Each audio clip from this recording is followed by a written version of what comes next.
Welcome to the next episode of paRANTing, where we are normal people talking about our normal lives and our own personal experiences of parenting. Good, bad, warts and all, open, honest and raw. I would like to welcome Katy, my friend Katy. Hello. How are you? Doing fine, thank you. Yes. Good. Yes. Good. So we're just having a coffee. We have a coffee. Tea. Katy has two tiny little kittens here. So if, like a moment ago, I just freak out, I may have a kitten just climbing up my back attached. That's cool. It's all good. So Katy is a mum of two, and I invited Katy to come and talk with me to us today, because I feel like the things that you've experienced are things that other people have been through, that people go through every day. Yeah. But they are sometimes taboo or difficult to talk about. Yeah, absolutely. I agree with that. And I wondered if you would maybe be up for sharing some of your experiences. I will share all I've got with you. It's exciting. So, drink your coffee with I shall, yes. Regular people. Yeah, no, absolutely. Tell me about your two children. Let's start there. Okay, so I have a 10-year-old, recently 10-year-old girl or daughter, and a 7-year-old boy. And they are bonkers. Just like the family. Yeah. They are so chalk and cheese. My daughter is extremely outwardly confident. She will speak to anybody, has always been like that. Whenever we've been on holiday, we've always sort of told her how to say hello in whatever language. And she's just confident. She'll go and ask the bill, she'll chat to anybody, and it's wonderful. Arthur would not say hello to anybody. Right. Hello. And he's got long hair, so he hides behind his hair. That's his shield. So it is very interesting that you have your first child and you think, okay, this is all right. I'm learning, we're learning. And then the second one comes along and I'm like, well, you're not the same as her, so what am I meant to do now? I've got to relearn. But they are both, well, they're my children. They're wonderful. I love them dearly. But they both throw up their challenges.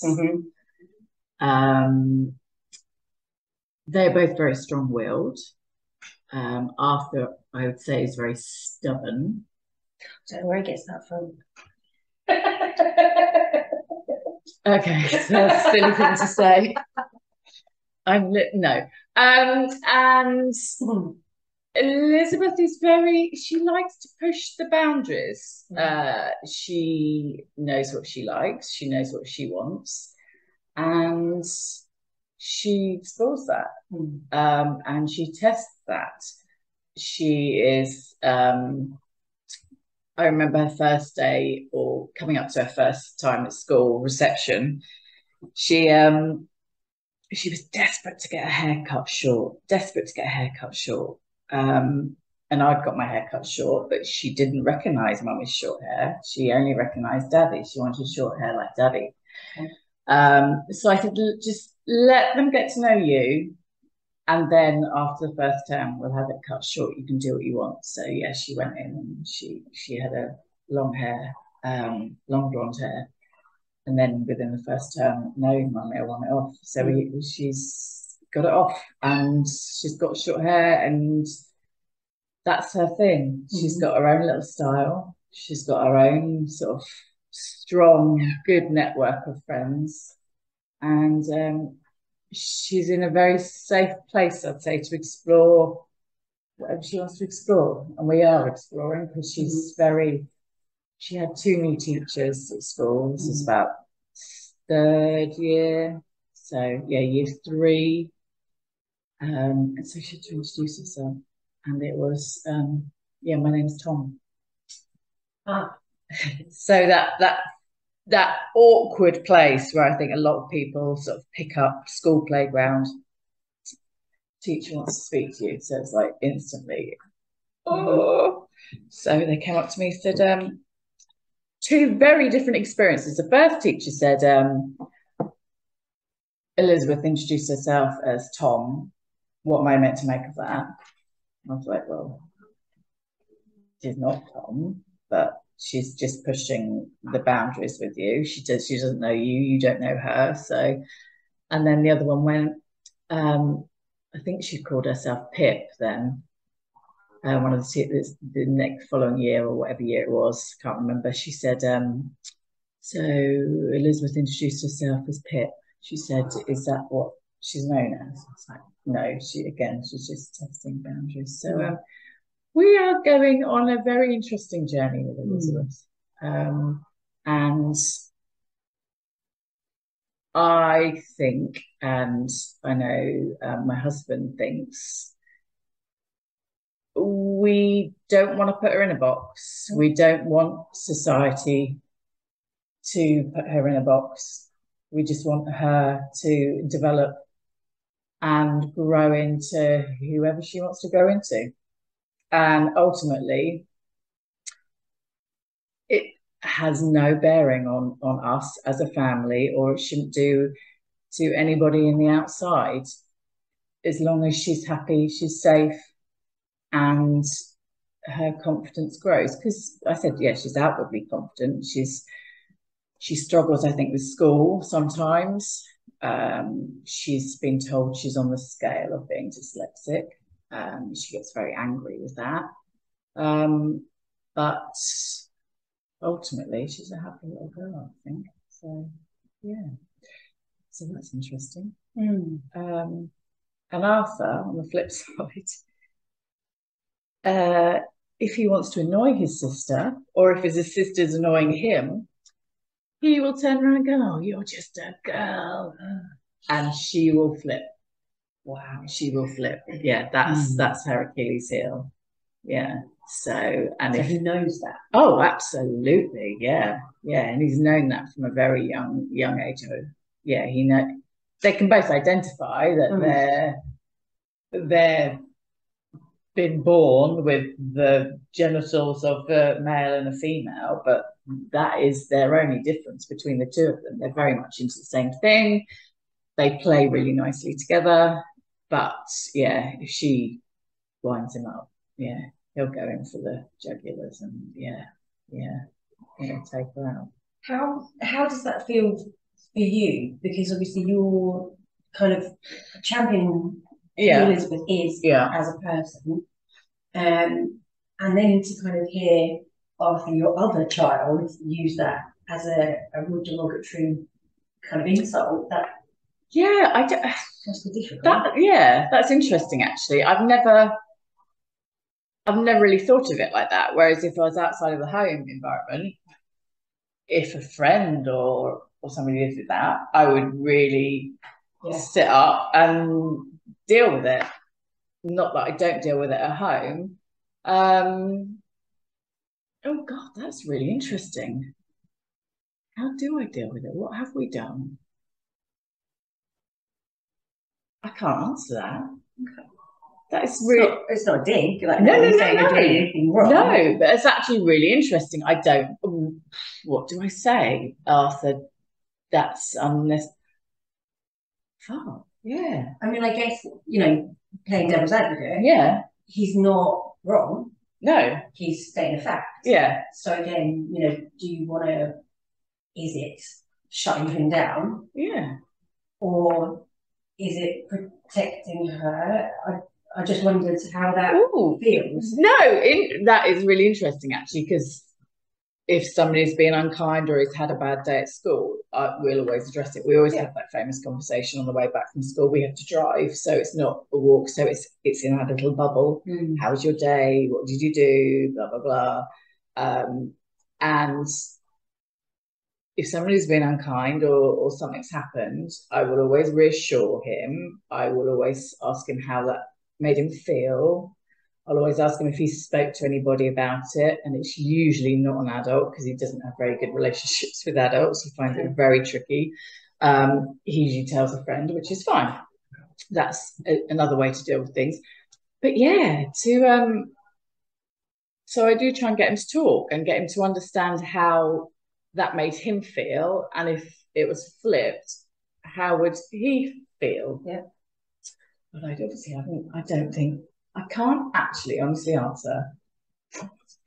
Gotta say when he says that, and that's interesting. But I guess we just deal with things in the moment. Yeah. You know, in this space, we're pulling it apart, overthinking it, I guess. But you know, if one of your kids throws something at the other one, your knee-jerk reaction is don't do that. Or, so I'm not saying you don't. No, I know. React to it or deal with it. I just wondered, you know, how that is approached. She mostly ends up punching him, and I just say, Elizabeth, don't hit him.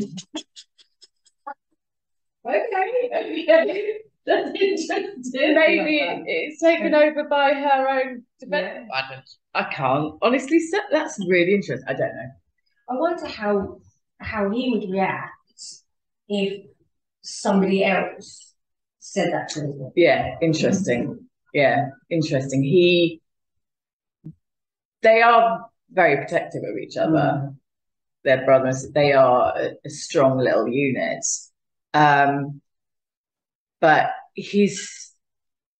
what I can see from the outside, he's too shy at the moment to put himself in that position. He would come home, he would tell me if he heard something or if he saw something, but he wouldn't step in there. He's not. Yeah, he's not confident in that respect at all. And I guess for me, that again throws up, you know, societal norms. Should we expect him as the boy to then step in and protect his sister? Yeah. You know, or actually, is Elizabeth, which she absolutely is, you know, completely fine to look after herself. Absolutely, absolutely. She they did a cricket day at school, and I don't know where they went. They took a group of kids off to play cricket with another school, and the instructors told them that all games had to be played with two girls. So you've got two girls batting, and so the other team had to have two girls, and they had to bowl to them. And Elizabeth came home, and she said, yeah, we were told that two girls always had to play at the same time, so if they were batting, they had to be bowled to. And I was like, so you're telling me a girl can't be bowled to by a boy? And she said, yeah, no, I know. She said, we did it the first couple of times, but then we stopped because we thought it was nonsense. Yeah. So she knows, and she questions. Yeah. And then I'll often say to her, do you want me to say something? How do you feel? And she'll obviously do, don't worry about it, I'm fine. But actually, I do go and say, I did go back to the school and I said, look, this happened. Just want to make you aware it's wrong. She's very good at standing up for herself. And I hope she does talk to me. We do talk. She's really into her football. She came home the other weekend and said somebody called her an idiot. So I said, what did you say? She said, I didn't say anything. I said, did you tell anybody? She said, yeah. I told Daddy, he's the football coach, and he said, I'll just go back and play. Brilliant. Yeah. But then, you know, making it's difficult, isn't it? Yeah. So I just said, maybe next time, I said, if somebody calls you an idiot, say, well, only idiots say that, or kick him in the shins. Yeah.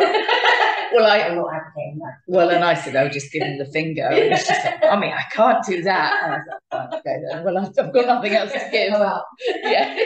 Basically. Yeah.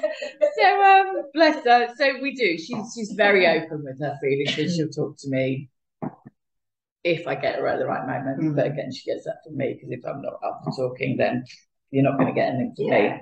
So, but I think that's just general in life, isn't it? If you're in that place or in that moment, you're happy to talk about things. So, interesting. Well, I think she's really lucky to have you and your husband, because there are so many kids that are experiencing this that, you know, maybe don't have the support or don't have a safe environment to express how they feel or who they want to be or who they feel they actually are, and can be shut down and marginalised and, you know, ridiculed. Yeah. And the fact that you are as supportive as you are to her, and obviously to us, you know, but to allow her to find that out for herself, I think that says a lot for your relationship with her. Yeah, that's really sweet of you, but it was never a conscious thing. It just evolved, and I think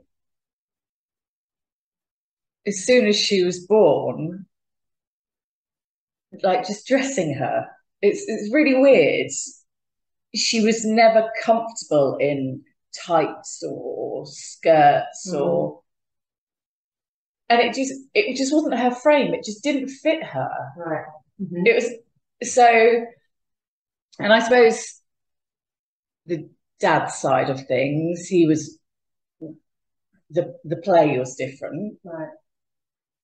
In what sort of sense? Well, it was just all. It was about football, kicking a ball. It was about John likes sort of playing music. Not that that's a girl boy thing. But yeah, yeah. What are you doing? It just, I don't know. It was just we didn't have a lot of dolls. She had one doll, and the only time she played with that was when Arthur came along, and I carried Arthur on one of those carriers things. Yeah. So she got a little muzzy, and we tied it around and shoved the baby in there to do the same. But she had a pushchair, and I think that was about it. Which she turned out she just used to push her brother around in the kitchen and crash him into things. Love it. But we also had well, you must have seen it when you've been to a party here. The ice bucket. Yeah. We had that, so she just put the toys in there and just pull it along, choo choo, and she just it wasn't like we made everything readily available for her, but I suppose I'm not a girly girl. That didn't appeal to me. When I went into a toy shop, I was like, wow, that looks more fun than that. So maybe it was a conscious thing, but then it just evolved, and we've always just had Elizabeth. It was never,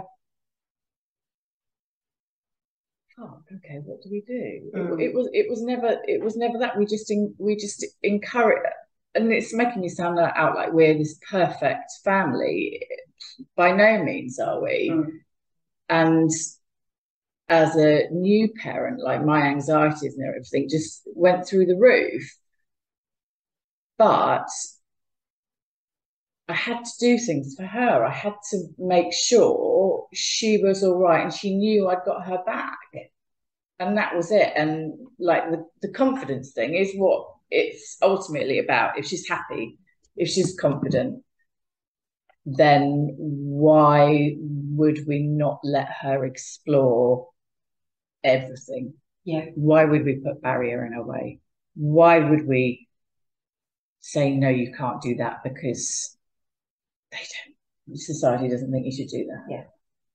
And it took a long while for a grandparent to realise who Elizabeth was and what she was about.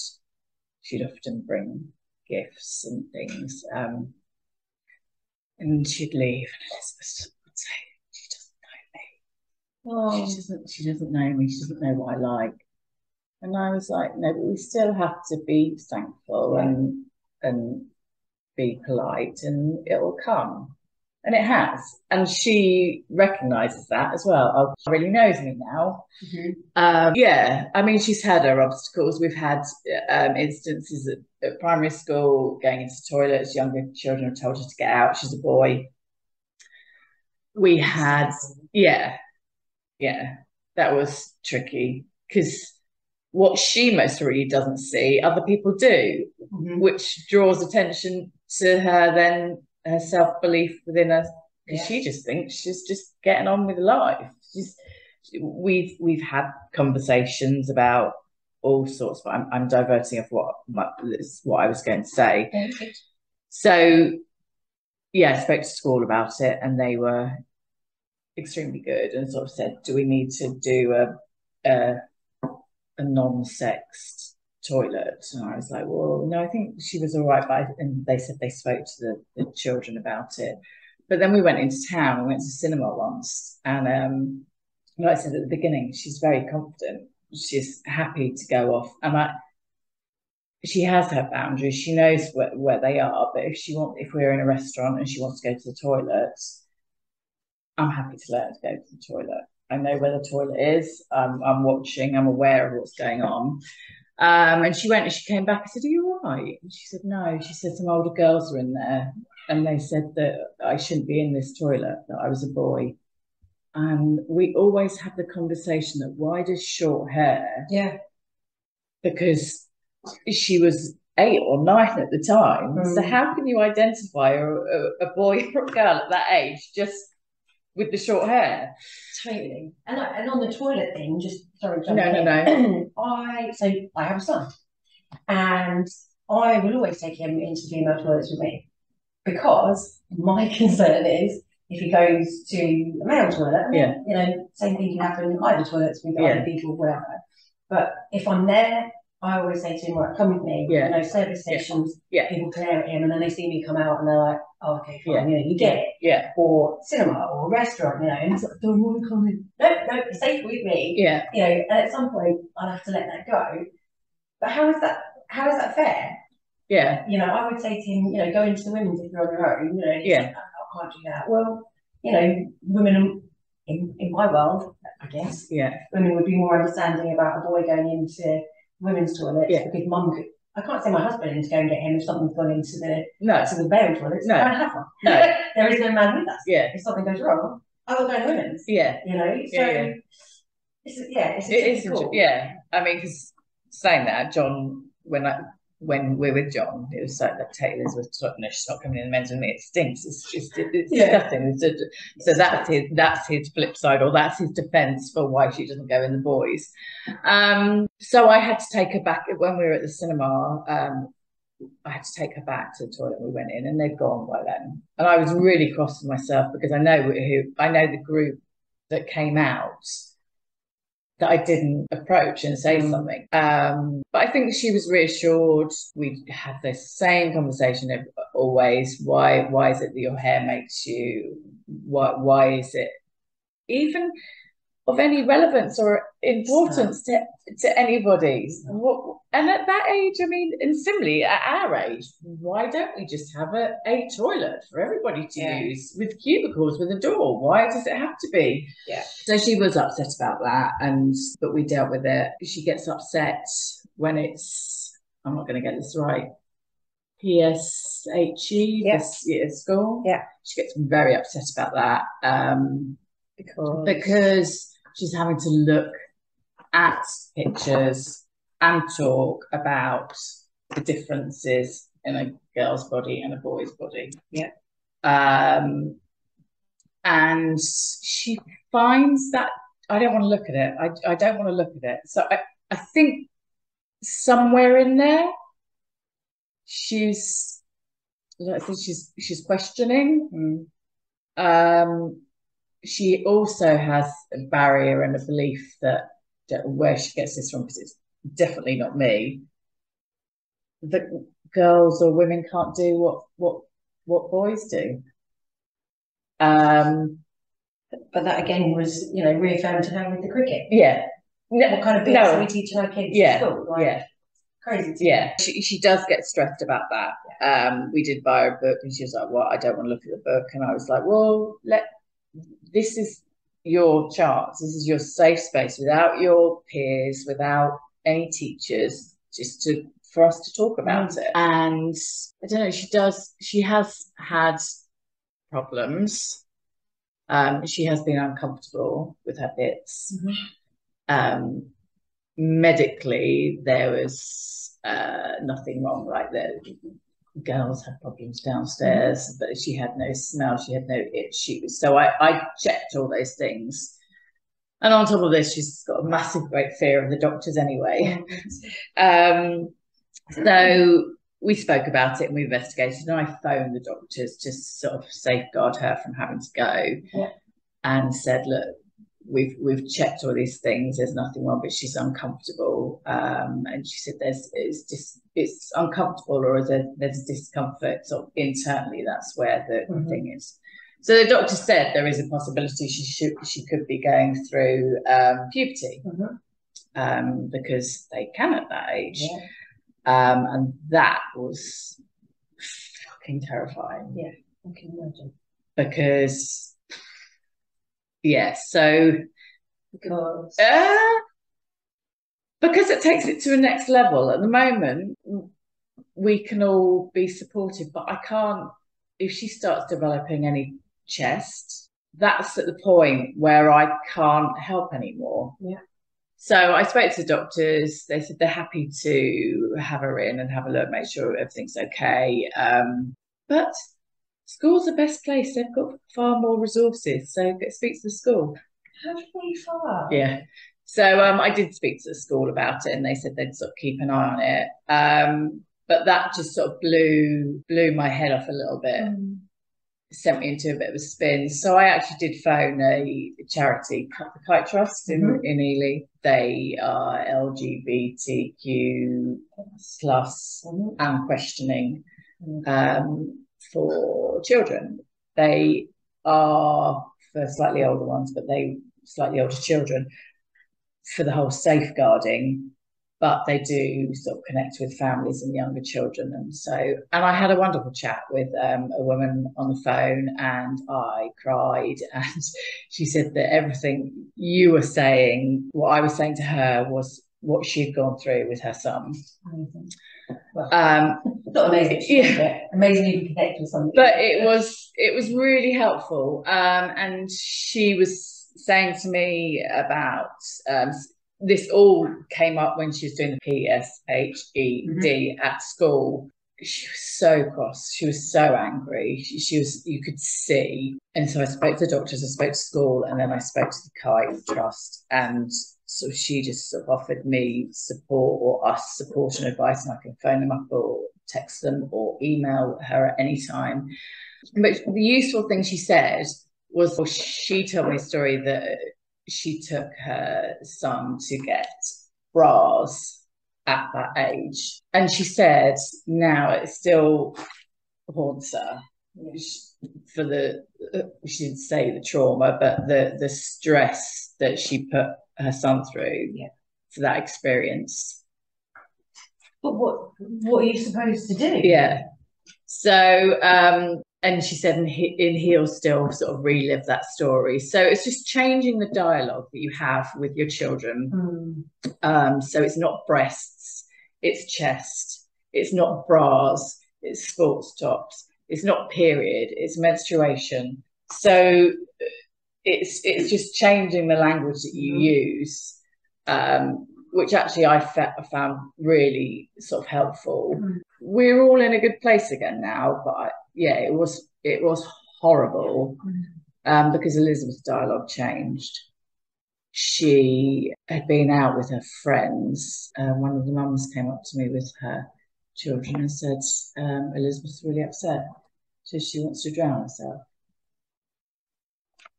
She doesn't. So I had to go and find her, and she was so cross. She said, and one of the mums had said that she'd hit her daughter, and then I don't know what went on. I couldn't get to the bottom of it, and so we just had a chat, as we do. But the whole dialogue changed between me and her, and that she didn't like herself. She was uncomfortable. So that was fucking hard. But like I said, we're all right again now. So how do you handle, a statement like that? How do you support her with that? I don't know, because I sort of think back to when I was that age. I don't think that was even on my radar. And I don't understand why it is on children's radar now. I just don't get it. I do get it, but I wish it wasn't. I wish I could take it all away for everybody. Yeah, of course. So what was the conversation? I think initially I was shocked and I didn't know how to deal with it. And I don't think I did, because we were just in an environment where it wasn't really. I could see she'd had a little falling out with her close friends. So I just sort of tried to take her away from that. And then we just sort of spoke about it. What made you feel like that? Why did you say those things? Is that how you felt?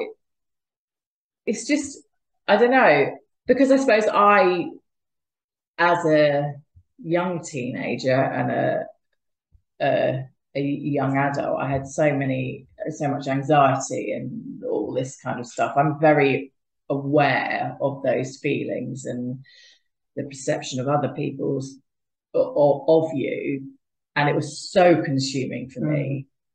I'm kind of hyper vigilant to that in my children, and I don't want them to be like me. Not that, I don't know, I'm quite happy and confident in who I am now, and if you don't like me, you don't like me. I don't have to make people like me. That's what I love about you. So I'm in a better place. I hope I'm not projecting that onto my children. I'm just very aware of it. I don't think you are. And so we do have very honest conversations. And what will terrify me is when that changes. But hopefully that won't. And I believe she knows I've got her back. And we will just see. Why do I need to have a time limit? Why do we need to? It's just what it is. And she is loved and supported. And so, yeah, I don't know. I think she was just very angry at that point. Yeah. And she didn't know how to deal with it. And so she didn't know the consequences of those words. I don't think it was any action. And that is just the one thing with her. Like I keep saying, she gets very angry, very cross, and she doesn't know how to deal with that. And that is something that we always talk about. Yeah. Like the reaction isn't necessarily the right action for that situation. So it's about being aware of that and trying to take it a different way. So I think I was shocked. My main thing was like, what the fuck are you doing hitting another girl? And then it was like, okay, let's bring this home. Let's find out where we are. It's come from somewhere. Yeah. And I think it all resulted in PSHED at school and looking at your bits and identifying the difference, whereas she doesn't see difference. And I don't think anybody should. I mean, it must be incredibly overwhelming for her to have to make that distinction when internally, mentally, she's an amalgamation. There isn't a distinction. No. So, well, I understand the necessity to know about your body and about puberty and all the scary things that happen to us.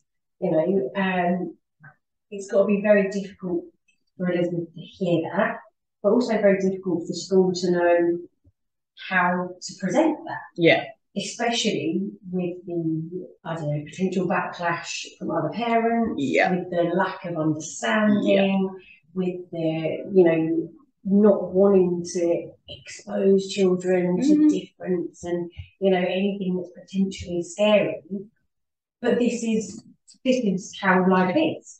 And people have been hiding it for hundreds of years, you know. But now it's being more widely talked about. It's more acceptable. People get to be who they want to be. Yeah.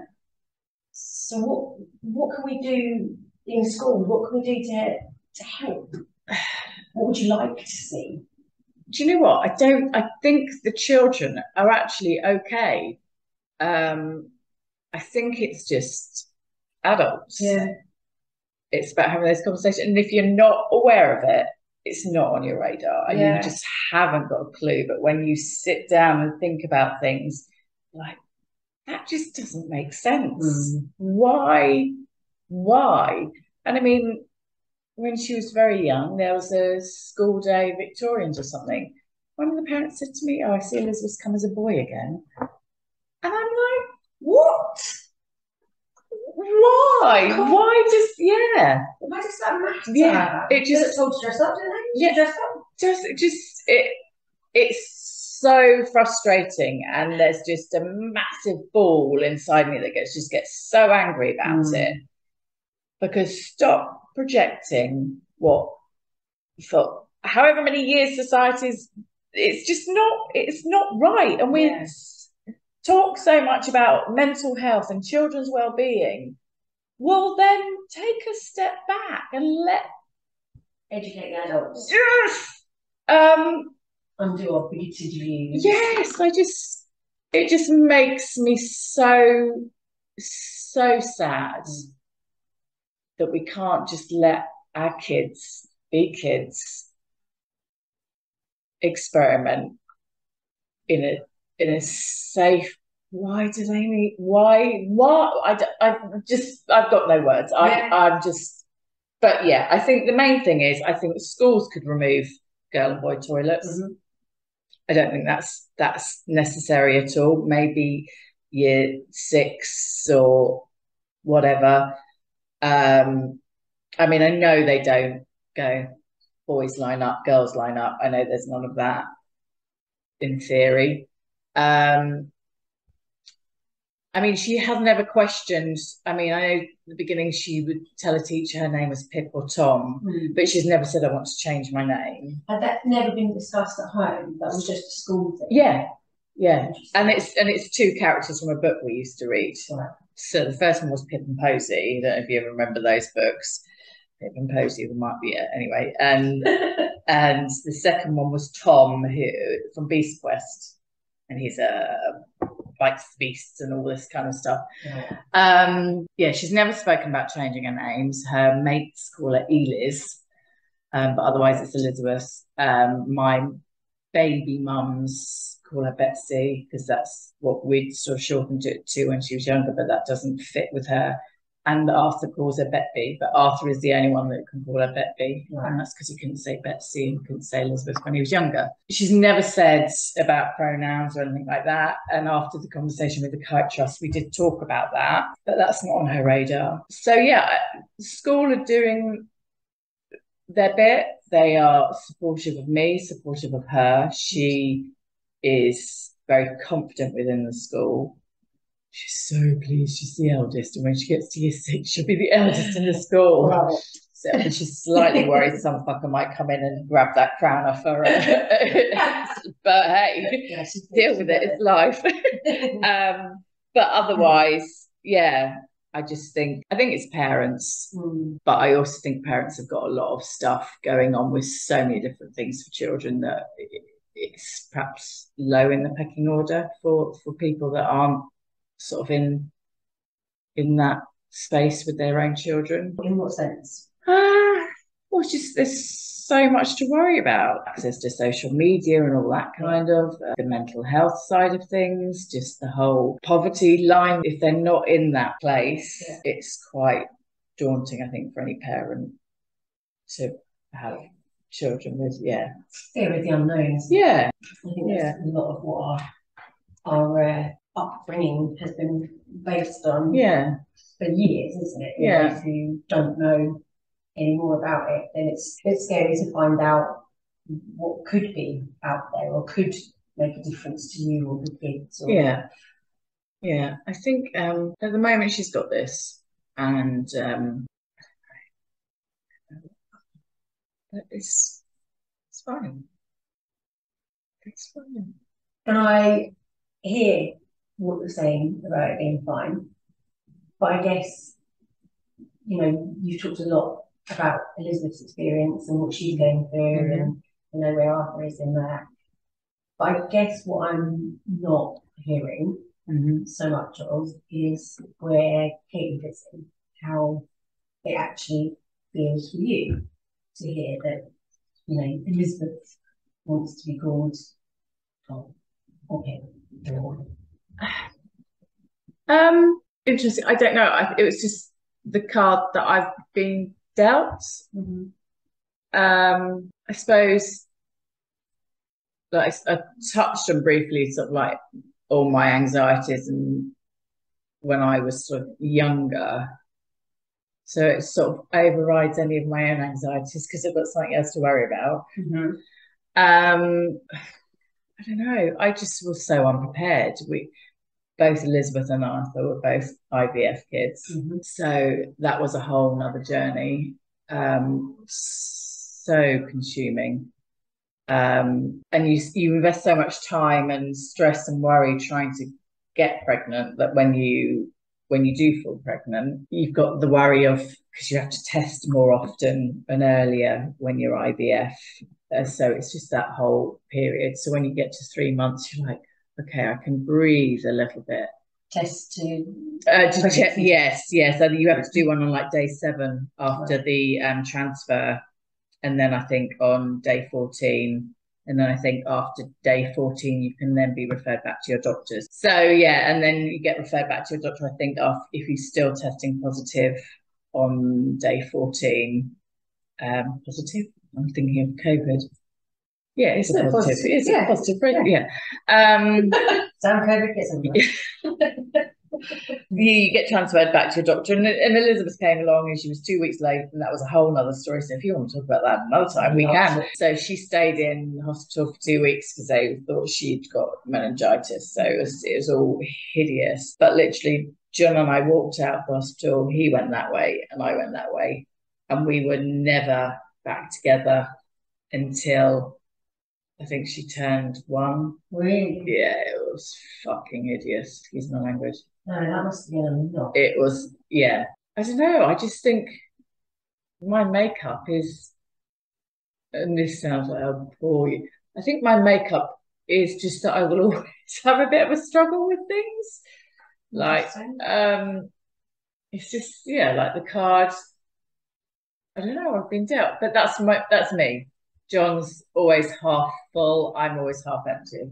Right. So you've got this lovely sort of up front, everything's, but yeah, it can be, yeah, a bit lonely, bit weird, yeah. Was it, do you think it was maybe the pressure of getting pregnant, being pregnant, Elizabeth in hospital, that kind of led you to go your separate ways for a bit, or was it coming before that? What do you think?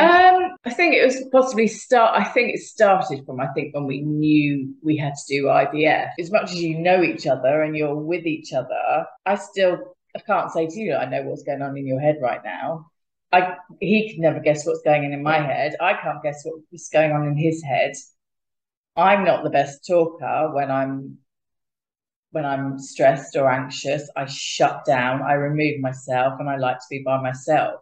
And it isn't until I'm past that point that I'm ready to open that door and start talking about things. So I've had a week, 2 weeks festering, and John's out there dealing with it, but he's not getting anything from me because I've removed myself from this relationship for the last 2 weeks while I adjust. So then I come back out, and then I'm retelling him stuff that's happened 2 weeks ago, and he's like, he's dealt with it and he's moved on, but I haven't. Yeah, but it's still new for you. So it's tricky. We were both on the same journey, but we had different experiences. If, for instance, I wouldn't, in my height of anxiety, when it was about late, when did it was sort of when I left secondary school, had a first year at college, and it just completely sort of wiped me out. I would not even take a paracetamol if I had a headache. If I was ill, I went to the doctors. If they'd prescribed me anything, I would not take any medication because I thought I would lose control. I needed to be in control, and it raised my anxiety, and I just couldn't deal with that. So then to meet John and not be successful of having children naturally, to then go into that whole process, I had a lot of baggage anyway that John was aware of, but I could never express, I could never articulate how that made me feel as well. Yeah. Injecting yourself like every day and taking all these different medications for different amounts of time, and it like bringing you onto like an early menopause and then switching you back on. It just sent me absolutely bonkers. Intense. It is, yeah. And I wouldn't wish IVF on my worst enemy. It's a journey that is hard, stressful, emotional, just everything. And the overriding is you just want a baby, and that is your whole life. So yeah, that was interesting. So both of your children? Yes. Yes. Yeah. Yeah. She had to do all that twice. Yes. Yeah. Oh, you'll be lucky with the second one. And funnily enough, the group of girls that I met from after Elizabeth, there were 6 of us. 3 of us all did IVF. No way. Yeah. Wow. Yeah. Yeah. So that was really interesting. And I was like, oh, I want to talk about it. But they were both like, I don't want to talk about it. I was just going to say, lucky that you have people to talk to about it, but no. Wow, okay, that's no. No, and that you go into a waiting room where you're all there for the same reason, but nobody talks. I heard a conversation once, it was about their dog to another couple. And I just thought, that's really weird. Why aren't you sharing? But you don't, you just do not. No. And what breaks my heart to this day, there was a woman in there by herself in tears, and I did not go over to her and just, I don't know, say you're right, or just reach out.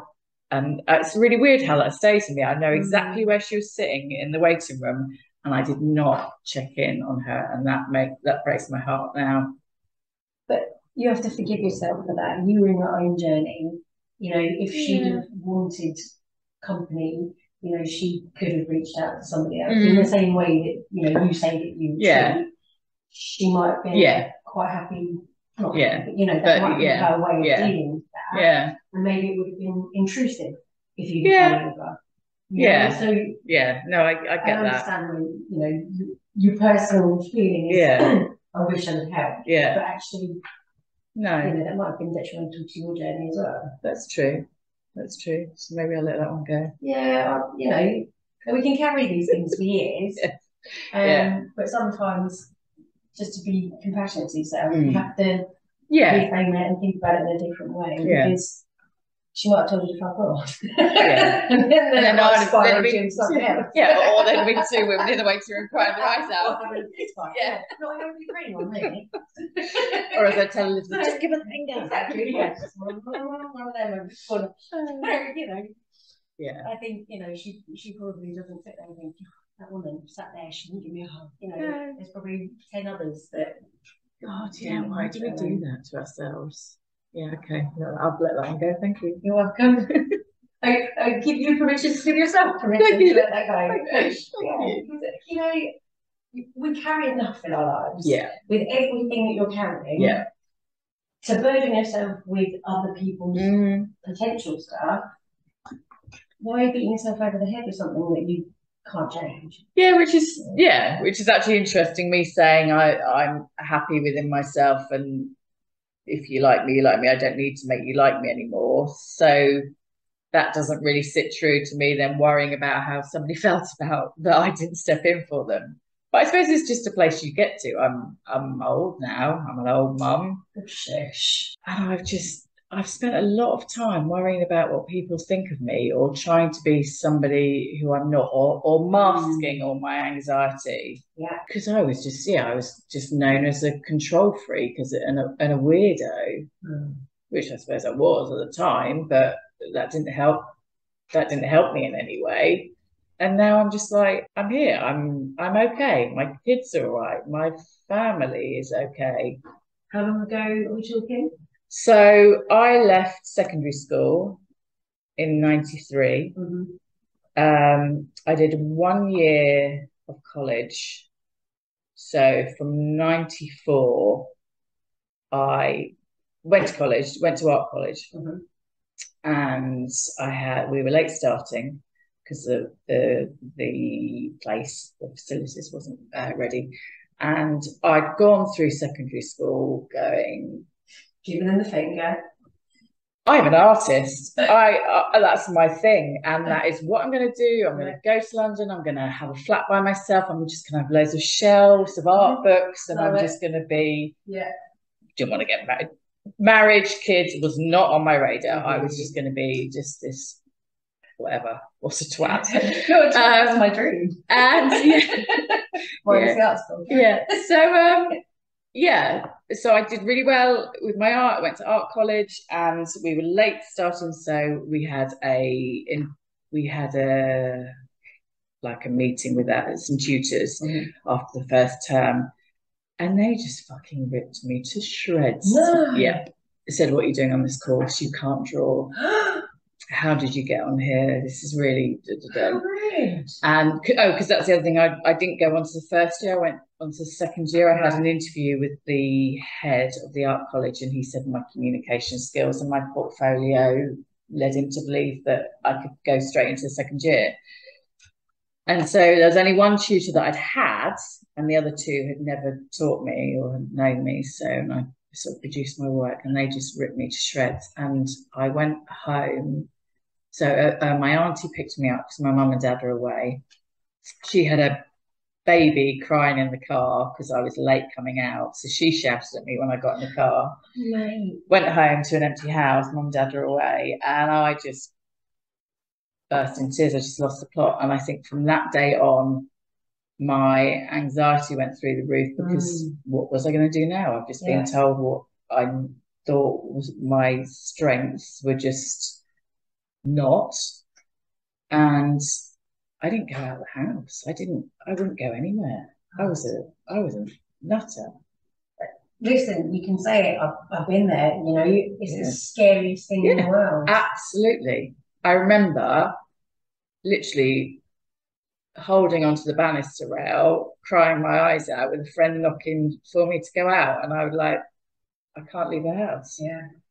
I had to have the radio on all night because my head would spin off into all these places which my anxiety would just go through the roof. Yeah. And I couldn't watch the news. I could only watch like funny things just to change my mindset. I stopped eating because I thought if I had food in my mouth, I couldn't breathe, and then my heart would just all those things. I don't know how the fuck we got onto this, but anyway.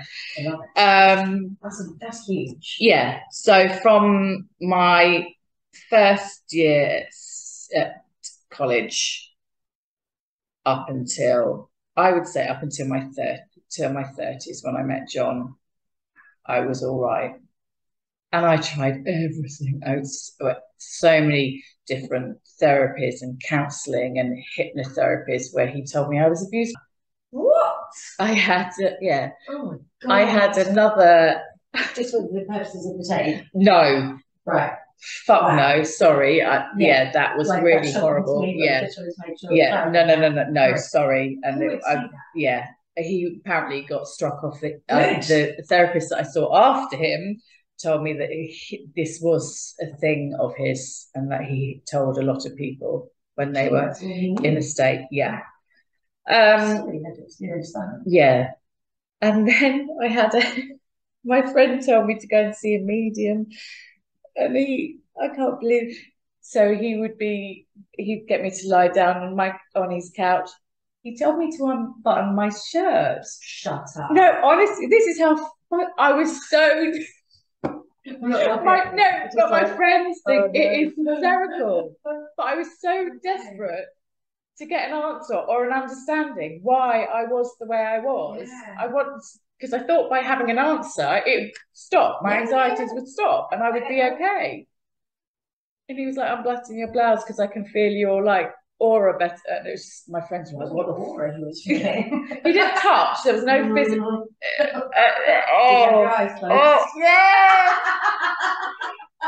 But honestly, I talk about it now and I just think, so anyway, I did all that because I wouldn't take paracetamol, so there was no way I was going to the doctors to get any happy pills because that would just send me over the... Anyway, after however many years, I thought this is just ridiculous. So I did. I went to the doctors and I got some medication, and as far as I know, I'll be on it for the rest of my life. Yeah. Because it just balances me. Yes. It just gives me that clarity. I came off soon after I met John in my 30s, and I was off it all the time through the IVF treatment. So that was wonderful, safeguarded me knowing that I wasn't taking my happy pills while I was going through that procedure. And then I did me and John had a really bad time, but I still didn't go back on them. And it wasn't until after that the midwife came round and I sat upstairs in my bedroom and go, they're coming to take him away, I can't do it. That I realised I needed to go back on the happy pills. Yeah. And then that's been it since then. But the thing about being off them is you feel fine, that's why we come off. But largely it's because we're taking medication, it's, you know, leveling out our chemical imbalances that we feel okay. Yeah. And I think it's a credit to you that you managed to stay off them for such a long time while you were having all the other medications and pregnancies and stuff. But it's also no wonder to me, not knowing, you know, the ins and outs for purposes of protection, the history, you know, some of my police interview, don't I? It's not what I mean as much. To clarify. But yeah, it's no wonder that after you've gone through all of this, that you and John went your separate ways. I mean, like, you know, I know for me, I didn't know I was bipolar until I think it was 30, 31. So my whole life had been up and down, you know, shockers and antidepressants here, there and everywhere, come off and go back. A long history with alcohol and drugs and all that kind of stuff that you do to kind of self-medicate. And again, once we had our stillbirth and then we had my son, and then we went through the hospital process, it was coming out the other end where you think you're fine, that the PTSD just sneaks up on you and knocks your fucking legs around you, and you go, well, I was okay, what happened? You know, and relationships break down then. Because all of a sudden you're not on this roller coaster anymore. And the things catch up. And that's when medication comes into its own, I think. I think that life throws curveballs and I just deal with those better when I've got that. It's not like a twitchy thing if I don't take it. It would be unrealistic for me to say that I'll stop and everything will be fine, because the desire to push myself now for my children is greater than anything. Well, okay, let's just give it another go, and then something happens and I just don't really want them to. They don't need to be a part of that. I don't want that. I want them to be confident and happy that mummy and daddy are okay, and I don't. There's not to say that they haven't seen me and John have a bad time or me have a bad day. But it just levels me, and I'm not ashamed to say it. Good, and I appreciate you, you know, using that honesty on this platform, because you know your children are the people that know most about you. And I was saying to somebody else on the other day that, you know, they drop us in it at the most opportune moments, and the stuff that we don't want to tell people, they'll come out with. You know, so we try and protect them from things, but actually they see more than we ever know that they see. And actually you have so much to deal with at the moment, with everything you're trying to do to support your daughter, kind of taking your medication away. Just doesn't make any sense. The children will always bring me back down with a bump. They so we've got 2 new kittens. Arthur's found my tampons. Brilliant. He's been swinging them around for the kittens. We've had the builders in, and then there's these tampons flying around the house for the kittens to play with, and I'm like, oh, that's amazing. So kids will always bring it back down to where we're at. That's so funny. I love that. Well, that part, and the dog always takes my dirty knickers to the builder and screaming. Do you give them to him? No, I don't. I must remember to put them in the washing basket, not leave them on the floor. Oh my goodness. I've absolutely loved talking to you. I'm so sorry. No, honestly, I've loved it. And if you would be willing, I'd love for you to come back on and talk more about your IVF journey and some of the people, if they are available. And just leave me to say thank you so much. You're welcome. If you have me back. Yeah, cool. With more tampons. Yes, absolutely. Thank you. Oh, I love you.